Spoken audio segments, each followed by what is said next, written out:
you and I can keep on keeping on. So we'll just rip through this whole agenda, I guess, pretty quickly. So yeah, thank you again. And I have a recommendation here to adopt the agenda. Recommendation that the agenda for the September 6, 2022 Township of Wellington North Rec, Parks and Leisure Committee meeting be accepted and passed. So I guess, Dan, you and I can go back and forth and second it. All right. Move it and second it. So all in favor? Thank you. Thanks very much. You just call it. I was talking to Matt and to Mandy a little bit earlier. Our new CEO will not be joining us. As you can imagine, she's had probably a bit of a full day as it was her first day today, and her kids had their first day up in Mount Forest at school. So imagine she has a full day there and then a full day when she gets home. So we will welcome her to the next meeting. So I don't have any pecuniary interest. Dan? No, none here. Andy? No, none for me, thanks. All right, great, thank you.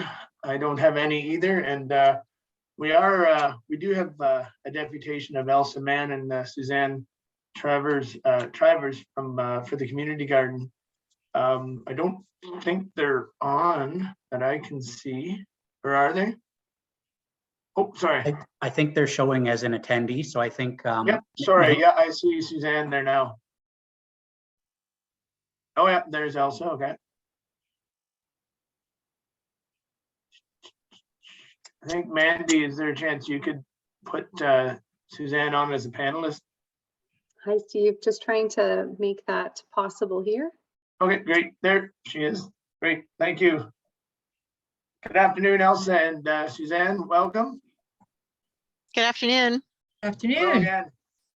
Always a pleasure to see you. And I just was introducing you guys. So the floor is yours. If you need anything shared, I imagine Mandy will probably help you out with that. So okay, that's great. Welcome. Thanks. Thank you. Maybe Suzanne, I'll just do a quick background and just get everyone up to speed. So there's a few things that kind of came into play this last, well, during COVID, whatnot. There was lots of things highlighted in terms of food security in our community that were really a challenge during COVID. Lots of isolation, also key things that came to the forefront during COVID. So lots of discussions were happening at the family health team and with other social service agencies about we have to pay attention to this a little bit more and figure out if there's some things that we can do. And then a grant opportunity came up this just a little while ago, and we decided to kind of throw our hat in the ring and put together a concept of a community garden. We recognize there's been a few other community gardens in Minto and Wellington North. I know there's one in Arthur, but we wanted to propose something for Mount Forest, something that was centrally located, something that was inclusive, something that would engage the community and be community led ultimately, but really have a health lens around it. And by health lens, I don't just mean chronic disease management and those sorts of things. I mean all things health, whether that be mental health or reducing isolation, which is a more growing health concern these days, more in the forefront. And so we proposed this concept through a grant application to Food Futures, and so the reason we are coming to you today is primarily for some support around this concept, if at all possible. Like I said, this is something we want to be accessible for everybody. We want the possibility of sharing food from the growers in the garden to other people in the community, and also to our food bank and things like the raw carrot enterprise, those sorts of things. And also to really engage the community in this project. We really not envisioning this as being something that would be just a select few, but something that would really engage at a lot of different levels. Our youth, our seniors, other people in the community that maybe don't have a fit in some of the other recreational opportunities that exist. So we're looking to have a place that would be kind of a place you can come for experiential learning. So that's kind of it in a nutshell. We did put a grant application in for $10,000, hoping that that would be like the Cadillac version of our grant application. We were awarded $2,500. So that's that's where we sit right now. And unfortunately, many of the projects were awarded less than their asking grant amount. So Suzanne, what else should we add to that as a kind of a backgrounder? Other than there are some other funding avenues that we're looking at, and that we're looking for help from the township to get started, but it would be it's not a financial ask. Our ask is more, can we connect a subcommittee to this committee so that there's some structure around which we can get started while we engage the community volunteers and develop it so that it can then become its own association, like a community garden association, and those types of associations have been really successful in other communities where a group of volunteers become a board and member, and you have memberships. And we envision that there could be memberships from a very broad group of both agencies and participants. So, but then we're also looking at whether or not we can have some designated space. Right. Well, thanks for this, and it's a probably much needed enterprise or idea. And yeah, there's a few of them in the communities around us. Do you know like whereabouts you're thinking of in Mount Forest, and what size? Elsa, do you want to? Is this the wish list? Am I able to share my screen at all? Sure, I think you should be able to. Okay, so I'm just going to do that. There we go. Can you see a beautiful drone photo of Mount Forest? Okay, great. So it's a really nice photo. I wish I could. It's Wellington. I can't remember what they're called. Wellington drones. Anyway, I pulled it off of Facebook. Anyway, it is a lovely picture of Mount Forest, and I just wanted to say this about that, which is that this concept, and if you had time to read the long-winded grant application I wrote, you will see that this is really just we're wanting to build a framework for community gardens that will address all those things that I mentioned, but we really want to roll it out to other communities. We want to kind of figure out how this works well, and then draft kind of a framework, a playbook, if you will, and roll that out to other communities. We want Mount Forest as kind of like the starting point. So this was kind of the main shot that we had as part of our grant application. So from kids to community members, seniors, everybody just kind of coming together to grow food. And we are looking at the concept of raised beds to make them as accessible as possible. This would be our ideal location. I'm not afraid to ask. Okay. Now, I do recognize that the Ag Society has both of these buildings, but sandwiched between them would be, in our initial opinion, a great location. And I'll explain why as we kind of look at it. On the east side, sorry, on the side is that? On the west side, we've got this building here, this long building. And so that would actually make a nice natural barrier to the one side of the garden. And so we have this area in the back there that actually is, I went out and paced it. So we're looking at about 60 feet from here back to the fence. So that would need to be, this space here would need to be fenced off. And then the back boundary is, oh, sorry, that's the other side. The back boundary is the fencing around the ball diamond, which is pretty high, but we'd probably still need some netting above it. So there's that gap there. So I'm sorry if I'm making your head spin by rotating these pictures around. This is the paddock that's behind the second Ag Society building. And so the idea being to kind of incorporate this tree into the community garden as a shaded space for people to take shelter while working in the garden, and also recognizing that this roof line is perfect for capturing some rainwater. So, so that would actually be a nice natural irrigation source for the garden. So there I've got just kind of a little graphic there of fencing off the back of the building there. And the back, we'd need some sort of netting that would go up above the fence line there to stop the fly balls from coming in. And then some fencing along here. So still to allow lots of access for the egg building over there to get in and out. And then some fencing off at the front with some gate access there at the front. So that's kind of the visual of what we were hoping would be an option. The other thing is just that location is so central for so many people that reside downtown. It's very walkable. I think for a lot of the people on this call, we rely on our cars for a lot of things, but many people that are in our core don't have the ability to get in their car and go, say, to a farm outside of town or anything like that. So that's, yeah, go ahead. It also makes it visible because Yeah. there are so many activities there, so that there'll be street advertising. Mhm. Right. Mhm. All right, well, thank you for that. Are there any questions for these two from the committee at all? Matt, I see you just lit up your video. Yeah, through you, Yep. Chair McCabe. I was just wondering if there have been any conversations with the Mount Forest Ag Society to date?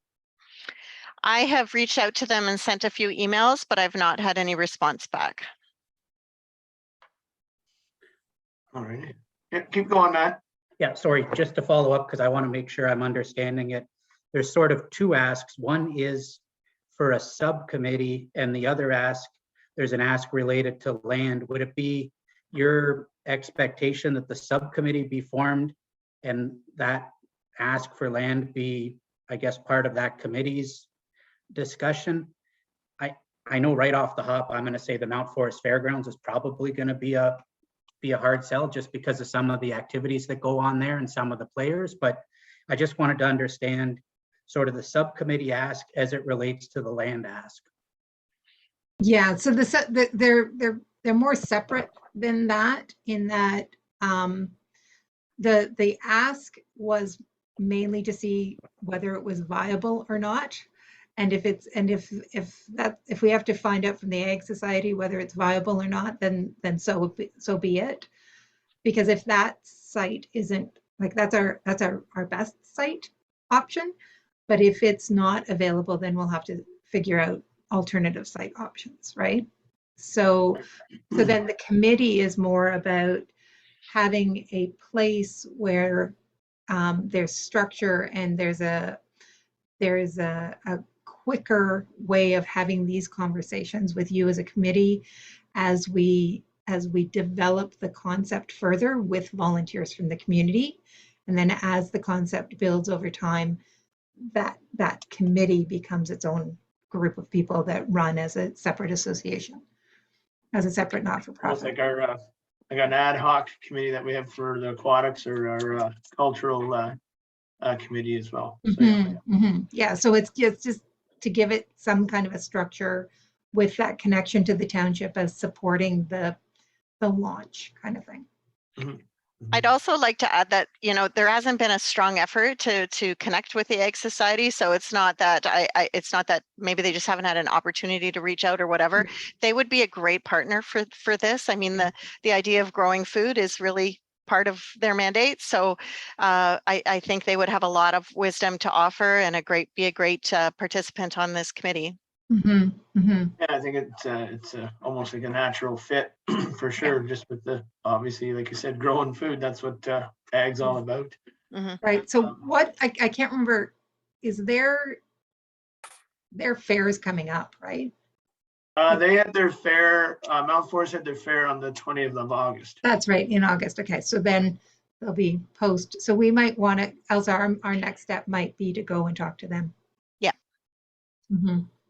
Okay. Dan or Andy, any questions while we have Elsa and Suzanne here? Oh, sorry, Dan, go ahead. Yeah, I mean, how does the whole concept work? Like, I mean, even like, how does the concept work, and what does the money, the $2,500 that you've been approved for, where does that go, and how does that help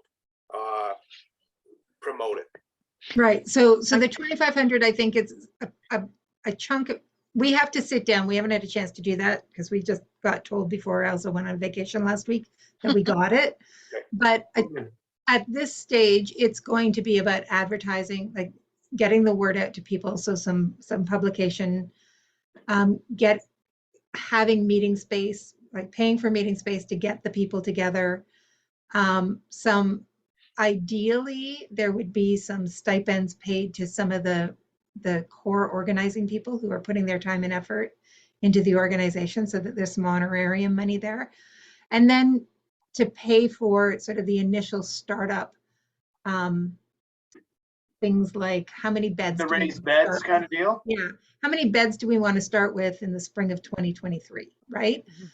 Mhm. So getting the, and the way it works in other communities is you build plots, and they can be flat, like they can be ground level plots, or they can be raised plots.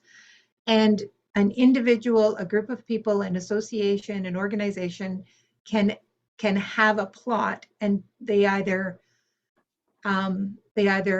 subsidized by an organization. So like CMHA could subsidize a plot for their clients. The family health team could subsidize a plot for their clients. And then we manage the people and the activities around that plot. Or a group of families could get together and have a plot, or a single family could get together and have a plot. But there's an actual membership that you build with membership rules and a constitution, and then everybody's got to play by the rules of the sandbox.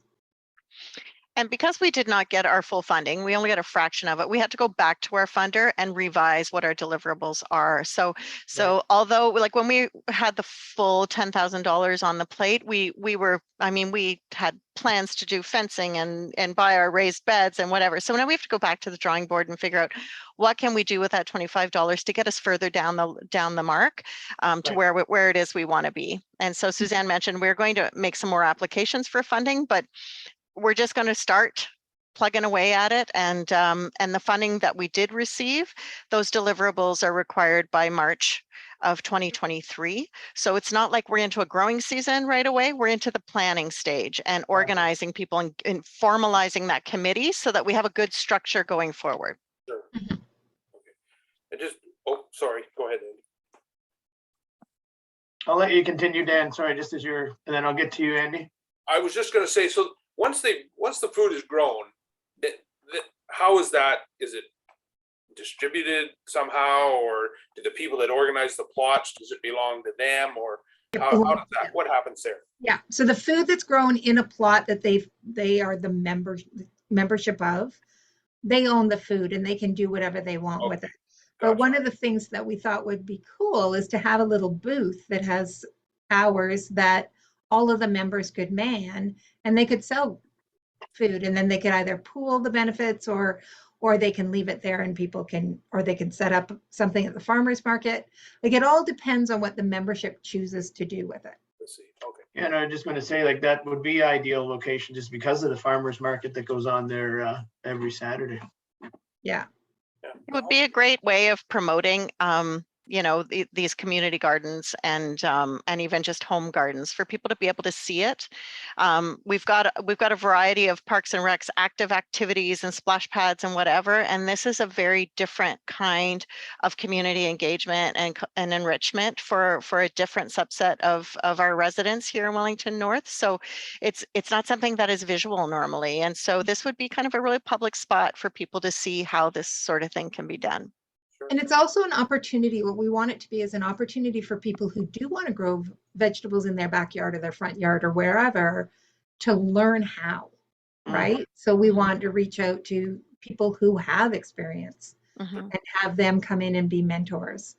And that gives our seniors something to do as well, right? It gives, it engages seniors in the community.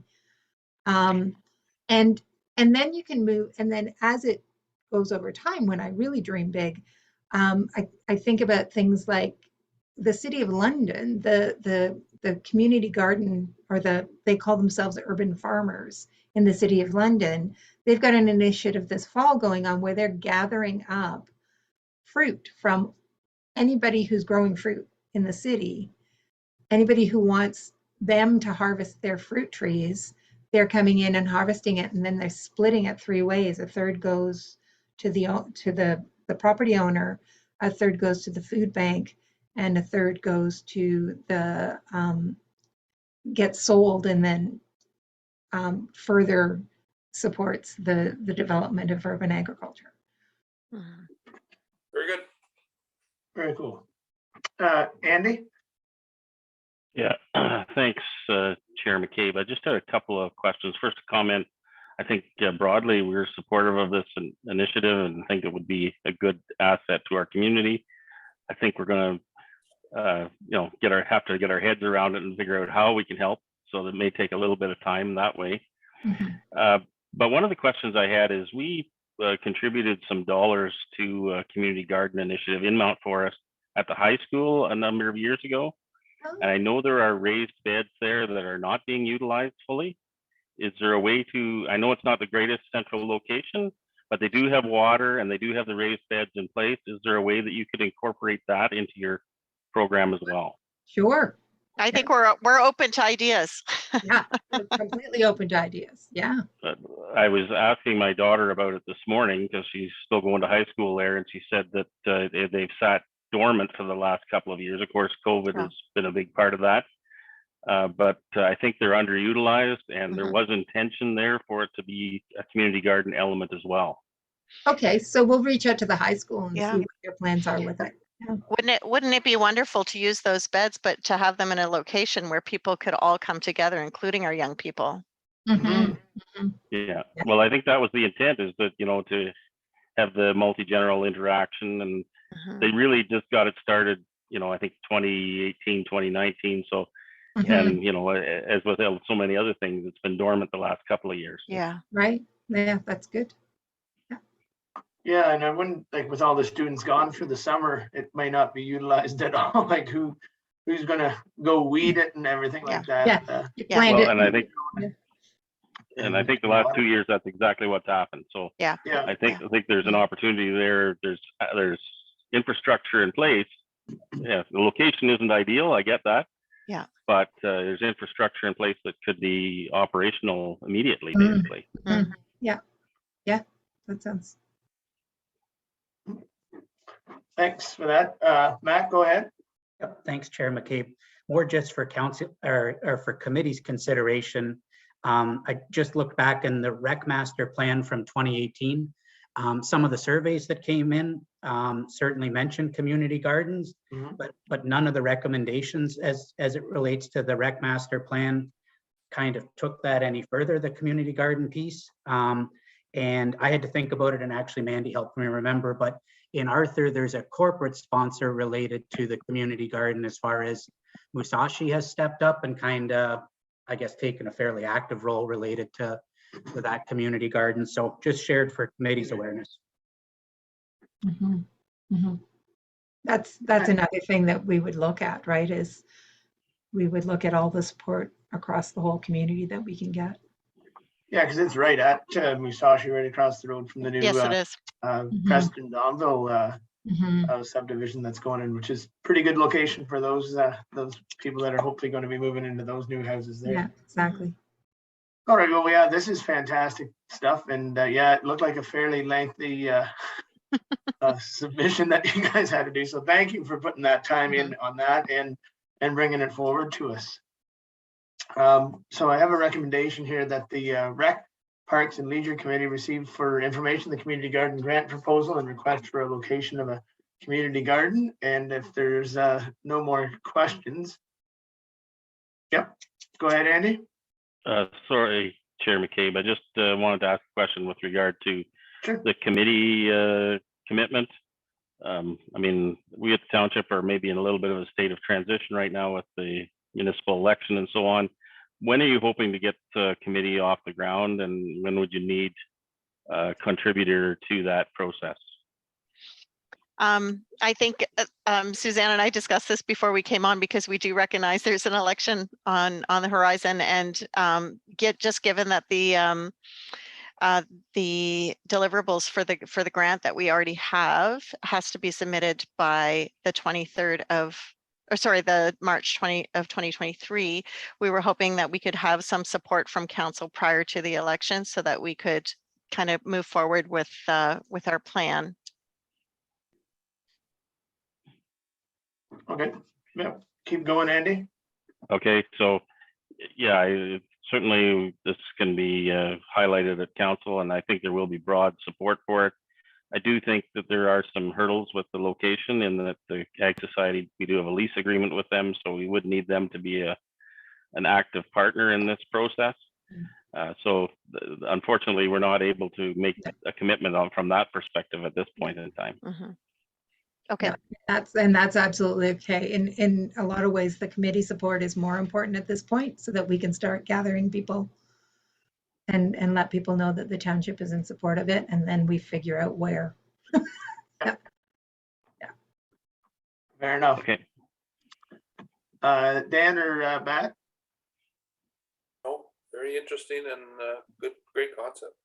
Okay. Yeah, I think I look forward to this as well. And yeah, it's been a success, like I said, and you have said in other communities around us and the neighboring municipalities. So look forward to this. And again, thanks for making the first steps. Okay. Thank you. Thanks for your time. Thanks for your time, everybody. Have a good night. You as well. So I still have that recommendation on the floor. I'll say that Andy, you moved that, and Dan, you seconded it. All in favor? Thank you. And we'll go forward with that, and hopefully they can get some committee members going and start the next couple of steps. So moving on, you'll see the minutes of the previous meeting from July 5th. They were approved at council on July 25th, and I have a recommendation moved by Dan and excuse me, seconded by Andy, that the Recs, Park and Leisure Committee receive for information the minutes of the July 5th, 2022 committee meeting. All in favor? Thank you. I didn't have any business arising from those minutes, Dan or Andy? No. Oh, okay. Going forward, we'll move on to the ad hoc committee update, and I have a update from the Mount Forest Aquatics Ad Hoc Advisory Committee meeting of August 23rd, 2022, a recommendation that moved by Andy, seconded by Dan, that the Rec and Parks and Leisure Committee receive the minutes of the August 23rd, 2022 committee meeting. Excuse me, and further that the committee recommend the council of the Township of Wellington North approve the minutes of the August 23rd, 2022 Mount Forest Aquatics Ad Hoc Advisory Committee meeting. And I don't know if there's really too much we can update you on, because all three of us were there at that meeting. And this is going to be more, to be honest with you, for Brian Milne, but he's not with us. So I don't know if I don't have any questions regarding this. Andy or Dan?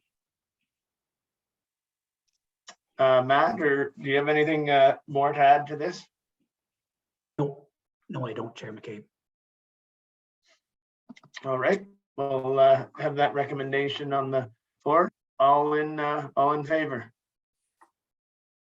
Thank you very much, and we'll move on to the pool design and delegation to Southgate.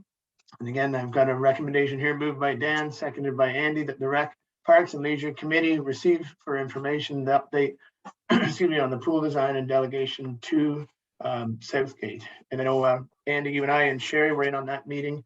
I think it went well. It basically gave them an idea of what the design was. We've kind of, obviously, as we both, all of us know, it's kind of pared that back, so they don't have the most recent version of the of concept 3, which is pretty much an exact L shape, not as we actually presented to them. So might have to get that back to the, like, send another picture to them or talk to them, I guess, maybe about it. I don't have any more questions. I will say that we went to West Gray today. We sat in on their meeting as well and gave them kind of a rundown, pretty well exactly what we did with Southgate. And of course, they're, think it's a great idea.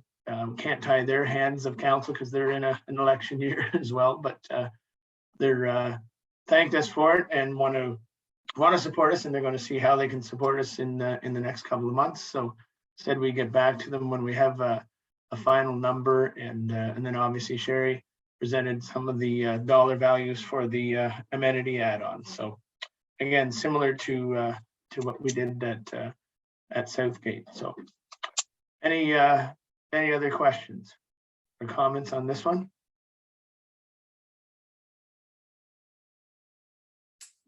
Seeing none. Oh, sorry, go ahead, Matt. Yep, yeah, through you, Chair McCabe. And this was kind of talked about at council, so I think everyone around the table sort of knows. But as it relates to the design that was approved in principle related to the pool, staff have reached out to the architect, and we're going to get an illustrated version, so similar to how concepts 1 and 3 looked, sort of a more visual representation of what that concept looks like.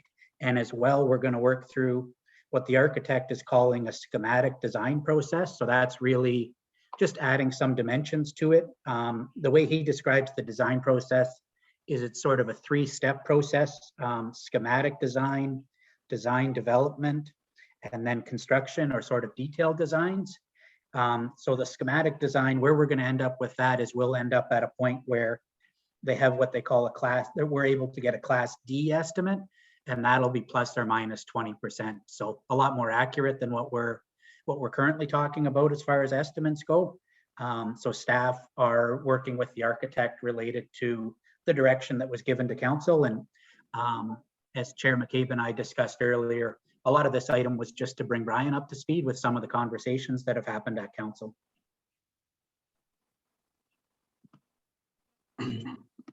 Great, thank you for that, Matt. And yeah, we'll look forward to that cost estimate. Any other questions or concerns? Seeing none, I will call for the recommendation. All in favor? Thank you very much. We have RLP 2022-017 staffing level concerns, and I have a recommendation moved by Andy, seconded by Dan, that the Rec, Parks and Leisure Committee receive for information report RPL 2022-017, being a report on staffing level concerns within our rec department. And with that, I'll pass it over to Matt. And I don't know, I can't see this as being something new that you, the rest of the committee would know much about. Like, I know you guys would know about this as well. So, but this is just going to go a little bit further in depth. So over to you, Matt. Yep. Yeah. Thanks, Chair McCabe. So the report is really an awareness piece. Township continues to look at hiring additional recreation staff, but I think as we get closer to the fall here, or as we get into the fall with some of our first ice bookings actually happening later today, I just wanted to make sure that council and committee was aware that some of these staffing challenges might have service level impacts. I know our commitment at the ice allocation meeting was to ensure that minor hockey in our area kind of takes priority. But there might be some, there's for sure groups that are trying to come in from outside of our community who we're having to say no to right now. And there might be some adult groups in our area that end up getting impacted just because of staffing levels. Tom's on the call, but I'll do my best to kind of paraphrase one of the things that him and I talked about last week. A lack of an arena attendant to help support the facility operator, that's going to make a flooding activity instead of 8 to 10 minutes, it's going to be more like a 15-minute activity, because the facility operator is going to have to move the nets and just do some of the things that arena attendants would typically support with.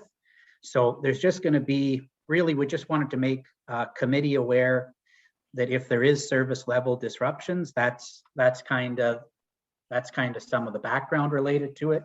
When Tom and I ran the hours numbers, it does seem there's a fairly big difference, say what we were looking at as far as available hours in 2019 to help support the arena and what we're looking at going into 2022. So I don't know, maybe Tom, if you have at Chair McCabe's indulgence, if you would have any more comments, but I know it's something internally we talk about a lot, and just wanted to make sure that committee is aware of some of the challenges we're seeing specifically in the rec side of the fence. Thanks for that, Matt. And yeah, I think it's not just hitting the rec. I think it's hitting almost all departments, and it's probably everywhere. But Tom, yep, the floor is yours, sir. Yeah, I've been looking at staffing for October, and I have 2 requests for vacation time, which I can't say yes to because we don't have staffing levels to cover those 2 weeks. I've talked with other facilities. I've read some articles. They are poaching people right now away from recreation departments, and I think we may feel that pinch at some point too, because we have some experienced operators here. It's just the way things are with all trying to find anyone at any sector of employment, whether it be a grocery store or restaurants. No one can find any employees to come work for them. Yeah, it is. It's pretty tough everywhere, and even in my industry, there's the job ads are huge, and I mean, you look in the Wellington Advertiser, and there's 3 or 4 or 7 pages of want ads for work. So, all right, thank you for this. Any questions from the committee at all? Yeah, go ahead, Dan. So I guess to Tom and Matt, I mean, how are we gonna proceed if we don't have the staff? Have we got to that point yet where we're, I don't know, God forbid we're closing facilities or reducing hours or whatever the case may be. Yeah, go ahead, Tom. Through you, Chair. Some of the things I've looked at is, yes, closing the facilities possibly through the weekday in the morning when there's no programming coming in, not having people there, and allocate those staffs to the evenings and weekends. The other thing that you're going to see, and it's a service level drop, is our grass won't be cut every week this fall. We just don't have the manpower to be in the building and out cutting our parks and ball fields and all that stuff. So those are some of the things that are going to take the hit. Thanks, Tom. It's a hell of a situation to be in. Like, it's everyone wants to be active in that, and we can't open facilities, so it's a double-edged sword for sure. Andy, do you have any comments or questions? Not in particular, Steve. I mean, this is an ongoing challenge. We're going to have to just work through it and do the best we can to find ways to meet the most important things. And I think we may face some choices where we believe priorities lie. And so far, I think what I'm hearing, I'm supportive of. All right, thank you. Matt, yeah, I saw your hand up there. Yep. Yeah, thanks, Chair McCabe. So the one good news item in the report is that a local food vendor, Spanky's Barbecue, has taken it upon themselves to rent the concession space in both Arthur and Mount Forest to provide that level of service. Because no doubt that would be another challenge. Those would be other challenging roles to fill. So this is kind of a new venture for us as a township, but I think specifically given that vendor's background, the food concession business is kind of right within their wheelhouse. So we're very hopeful that they're going to be able to, continue that service, where for the last 2 years, we haven't had concessions. That was a lot of COVID related things, but we were successful when we went to the street with having someone step up and are willing to take on the challenge, which is a good news story. Yeah, and thanks for that Matt, yes, like Wayne and Spanky's, it's pretty good food too. So it's gonna hopefully work out really well both in Mount Forest and in Arthur for this year, and I hope it's a success for them as well. Anything else to add to the committee, or Tom or Matt? All right, well, thank you for that. Excuse me, I have that. I think I have that already moved by Dan and Andy, so I'll ask for all in favor. Thank you very much. We are going to move on to RPL 2022-016. It's a proposed renovations at the Mount Forest and District Sports Complex. There's a recommendation the RPL committee receive report RPL 2022-016 being a report on the proposed renovation at the Mount Forest District Sports Complex. And further, that the committee recommend the Council of the Township of Wellington North to direct staff proceed with a procurement process as detailed within Township policy for the renovation of the upper hall at the Mount Forest and District Sports Complex at this time. And further, that the committee recommend council direct staff to utilize previously allocated municipal modernization and efficiency funds for this project. And further, that the committee recommend the council authorize the director of operation or their designate to enter into an agreement or agreements for this project. And I'll say that was moved by Andy and seconded by Dan, and we will open the floor to you, Matt. Yep. Yeah. Thanks, Chair McCabe. So this report comes before you. It's really following some modernization funds that were allocated, I think, in late 2021 related to renovations at the Mount Forest and District Sports Complex. Those renovations really were developed in two parts, one being a west side, so the arena side lobby renovation, and the other one developing some additional staff office space, 2 units of office space in the upper leisure hall. The recommendation that's before you is really to pursue the staff renovation to the upper leisure hall, just to develop two staffing offices. And it really doesn't, we don't lose the functionality of being able to rent out that upper hall. It's able to accommodate both. But a part of the recommendation too is right now to park some of that lobby renovation. There's a couple reasons for that. Some of the user groups related to the trophy case being relocated. We feel in conversations we've had that maybe that lobby renovation isn't necessary right now. And the other piece is, and actually Chair McCabe brought it up today, you know, putting up a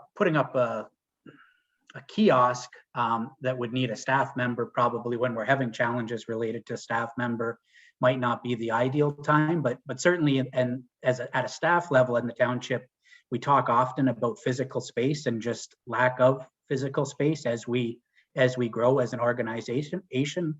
So just wanted to put this report before committee and kind of explain what staff's plan is as it relates to that renovation, and hopefully get endorsement to move forward and utilize that modernization funding to establish some more physical space for township staff to utilize in Mount Forest or at the sports complex. All right, yeah, thank you, Matt, and thanks for the report. Good and detailed, and gave yeah, that's why you and I chatted earlier about this, and doesn't I don't think it makes sense to do the lower hall renovations when we don't have staff that can man or attend the booth or the reception desk. So I do like the idea of getting more space, because I know it's pretty tight. I know you have to do some of your work at the wastewater treatment plant in Mount Forest as well. So yeah, it makes it a little bit more difficult. Any questions for Matt from the committee? No, I don't think so.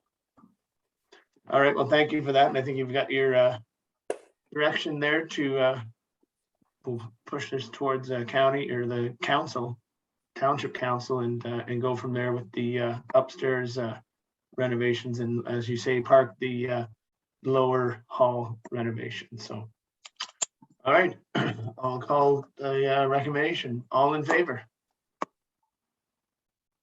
Great. Steve, can I just ask one quick question? Sorry. Yeah, go ahead, Dan. Is there a timeline attached to that money? Like from that municipal modernization project? Go ahead, Matt. Yeah, through you, Chair McCabe. There probably is a timeline. I sort of think it's the spring of 2023, but that's something I would have to go back and look into, Member Yake. Okay. Just, I mean, if we, you know, we would hate to have to, we'd hate to lose it if at all possible. But anyway. And maybe when this comes to council, maybe have that little tidbit in there, Matt, that'd be good. Yep, 10-4. Just the timeline be good to know as well. So seeing no other questions, I will sorry, I guess we did call that. So all in favor? We'll do this again just to make sure. All right, thank you. Now going on to ICE allocation meeting from August 10th, 2022. I have a recommendation moved by Andy, seconded by Dan, that the Rec, Parks and Leisure Committee receive for information the minutes of the August 10th, 2022 allocation meeting. And I will turn this over to you, RSM. Thank you, Chair McCabe. Yeah, good meeting we had with all our groups made. One representative came from every group. We had a good turnout. There's some minor changes with our local groups, nothing major that we can't handle. And what we had already discussed with staffing concerns was we're going to try and make sure we cover all our local groups. That's the most important to us. But there will be challenges coming forward if we have sickness, the COVID thing comes back around, or vacation time. There's going to be challenges with that. But right now we are still trying to fill some of the other vacant ice times that are not on that schedule that come from out of town sources. All right, thank you for that. And I think this is still a great way to engage our local users of the facilities. And I think it's we got to keep it going. And I think everyone can understand the pressures that we are under, you know, just coming out of COVID, and then staffing issues as well. So I think it's nice when the community can kind of come together. Are there any questions from the committee?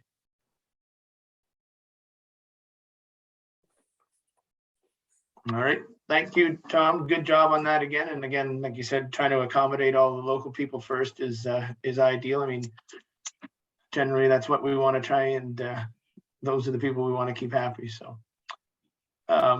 you had mentioned earlier that there was some outside people that we've had to turn away. Would you, just as a guess, how many, like, is that just ice hours that they were looking for?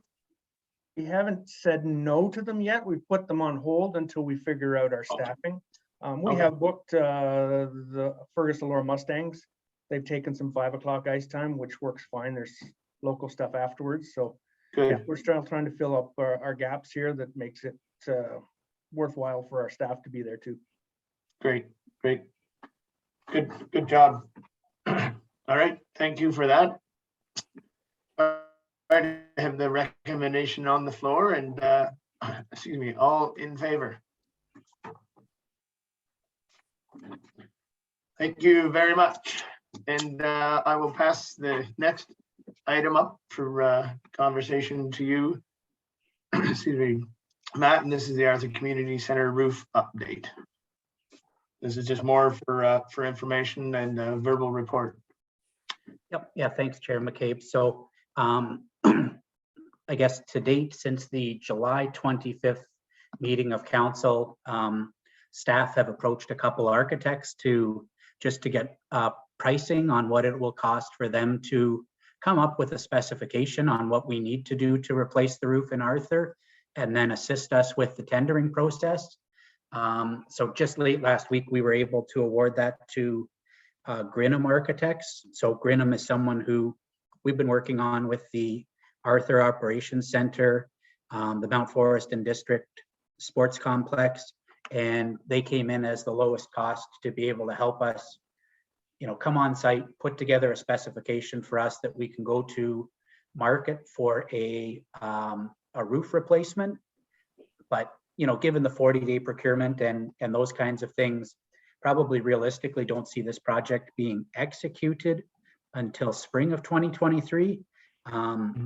But at this point, staff will work through the activity of putting it to the market and then come back to council with what that number was, because if you recall, the budget's kind of loosely been approved at 350,000.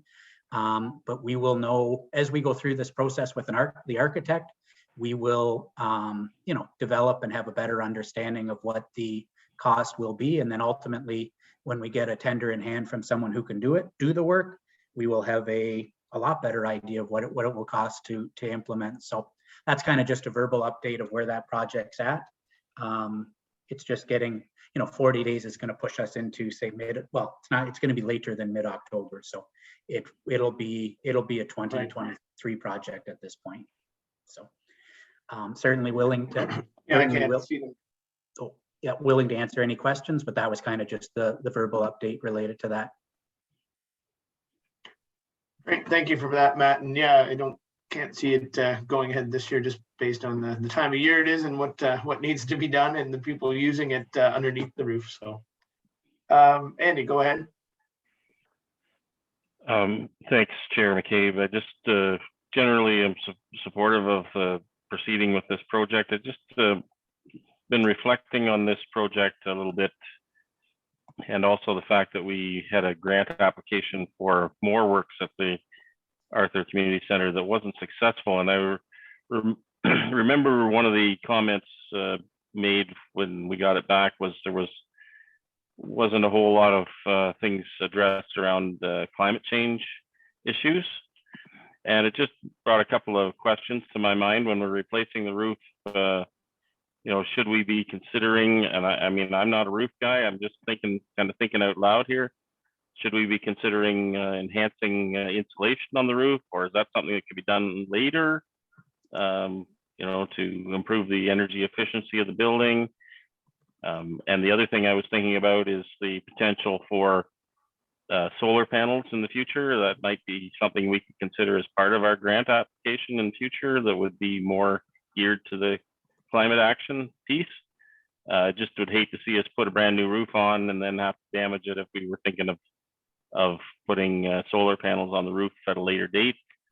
Just wonder if those kind of things can be bounced off people with more knowledge about the roof than I have to see whether that fits or doesn't fit. I mean, that's just a couple of thoughts and ideas.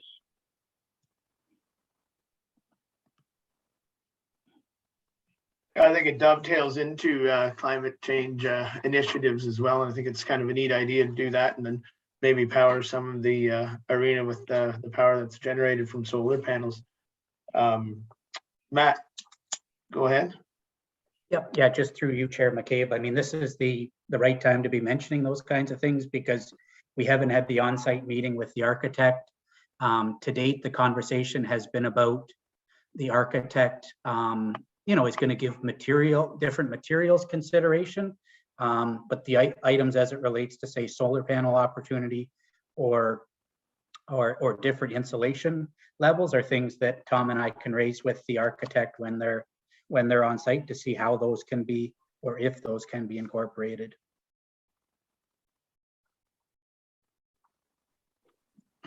All right, thanks for that update, Matt. Any other questions or comments about the community center roof update? All right, seeing that, we'll move to the next item, and it's for consideration. It's the Campbell DeVore playground inspection. And I have a recommendation moved by Dan and seconded by Andy that the Rec, Parks and Leisure Committee receive for information the 2022 playground safety inspection audit for the Campbell DeVore playground performed by Safe Play Recreation Limited.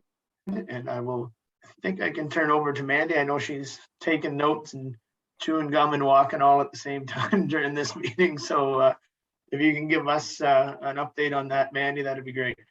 Sure. Thank you, Chair McCabe. So I just wanted to bring this forward for committee's awareness. As part of the RFP process to replace the Campbell DeVore Playground, we did ask for a third-party inspection audit to be performed. So these are just the results of that third-party inspection. It was performed by Safe Play Recreation, Inc., as contracted by Park and Water Limited. And as you can see in the report, we passed all levels in the audit. So great news. We're excited. The playground is open. We're seeing lots of kiddos and families using it. So a real positive for our community. Great. Thank you, Mandy. Any comments or questions from the committee? It looks like a bit of a horse race. So go to you, Dan, you're up, and then I'll go to you, Andy. I just wanted, to everybody involved. I mean, the park looks good, and I have heard a lot of compliments about it. So, and it is busy. So that's good to see. So good work for everybody involved in making it happen. Thanks for that, Dan. Andy? Thanks, Chair, and Councillor Yake took some of my words out of my mouth. Thanks for that, Dan. But I just would also like to thank you, Mandy, for someone like me, the gobbledygook of that report, to summarize it in that we did fine with it. I appreciate that, because for someone not involved in this business directly, that was a little bit of a hard report to understand. Just nice to know that it passed.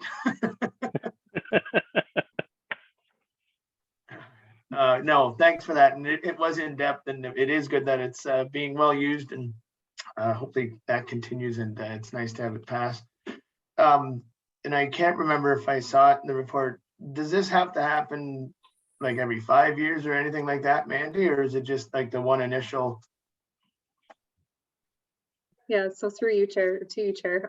So we do playground inspection reports monthly internally, and then identify anything that might need replaced or fixed at that point. In regards to an inspection audit as thorough as this, I might have to pass that over to Tom just to see how often we do those, but we definitely do them with all of our new builds. Yeah. Okay.